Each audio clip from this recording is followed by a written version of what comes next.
મધ્ય પૂર્વમાં વધતા તણાવની સીધી અસર હવે સંસ્કારી નગરી વડોદરાના ઉદ્યોગો પર જોવા મળી રહી છે। ઇઝરાયલ, અમેરિકા અને ઈરાન વચ્ચેના તણાવના કારણે ખાસ કરીને એમએસએમઈ સેક્ટર પર ગંભીર અસર પડી છે। મિડલ ઈસ્ટ તરફ જતો મુખ્ય દરિયાઈ માર્ગ સ્ટ્રેટ ઓફ હોર્મુઝ બંધ થતાં વડોદરાની અંદાજે 1000 જેટલી આયાત નિકાસ કરતી કંપનીઓનું કામ ખોરવાઈ ગયું છે। શિપિંગ સેવાઓ બંધ થતાં 500 કરોડથી વધુનો માલ બંદરો પર અથવા મધદરિયે અટવાઈ ગયો હોવાનું જણાવાઈ રહ્યું છે। મિડલ ઈસ્ટ માટે મોકલાયેલ ઝીરો લિક્વિડ ડિસ્ચાર્જ પ્લાન્ટ અને મશીનરી શિપમાં લોડ થયા બાદ શિપિંગ લાઇનો બંધ થઈ ગઈ છે, તો ઇન્સ્યોરન્સ કવર બંધ થતાં ઓપરેશન ઠપ થઈ ગયા છે, જેના કારણે પેમેન્ટ અટવાઈ ગયું છે અને બંદર પર માલ પણ ફસાઈ પડ્યો હોવાથી ભાડું ચૂકવવાની પરિસ્થિતિ ઊભી થઈ છે। આ પરિસ્થિતિ લાંબા સમય સુધી ચાલુ રહેશે તો નાના ઉદ્યોગો માટે આર્થિક સંકટ ઊભું થઈ શકે છે।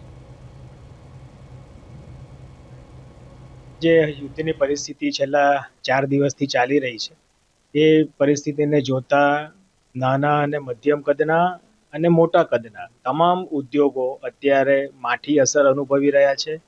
જે ઉદ્યોગો, જે વેપાર ધંધાઓ મિડલ ઈસ્ટમાં અને સાઉદી અરેબિયામાં પોતાનો વેપાર કરતા હતા, એ બધાના જ ટ્રાન્ઝેક્શન્સ અને ઓપરેશન્સ બંધ થઈ ગયા છે અને જેને લીધે ઉદ્યોગ જગતને ફાઇનાન્શિયલ યર એન્ડિંગના મહિનામાં ખૂબ જ માઠી અસર પડી છે ધંધામાં અને વેપારમાં।